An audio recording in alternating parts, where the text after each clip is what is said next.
Mes parents m'ont obligé à regarder mon frère mourir. Mon frère était malade depuis longtemps. Une maladie silencieuse, lente, qui l'épuisait jour après jour. À la maison, on évitait le sujet. On parlait de tout sauf de ça, comme si ignorer la réalité pouvait la faire disparaître. Mais ce jour-là, plus personne ne faisait semblant. Quand son état s'est aggravé, j'ai voulu quitter la chambre. J'étais terrifié.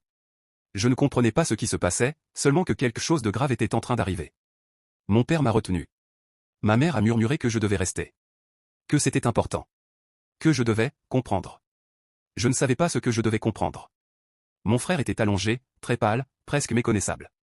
Sa respiration devenait irrégulière. Par moments, on aurait dit qu'il cherchait de l'air. Ses yeux se sont posés sur moi. Ce regard, je ne l'oublierai jamais. Il n'y avait pas de colère. Juste une immense fatigue et peut-être une forme de pardon. Je voulais fermer les yeux. Je voulais disparaître. Mais mes parents étaient là, derrière moi, comme des gardiens. Regarde, a dit mon père. Tu dois voir, a ajouté ma mère. Puis tout s'est arrêté. Le silence a rempli la pièce d'un coup. Un silence lourd, définitif. J'ai mis quelques secondes à comprendre que mon frère venait de mourir. Ma mère a éclaté en sanglots. Mon père est resté figé. Et moi, j'étais toujours là, incapable de bouger, avec cette image gravée dans la tête. Après ça, personne ne m'a jamais demandé comment je l'avais vécu. Mes parents ont dit que c'était une leçon de vie. Que ça m'avait rendu plus fort.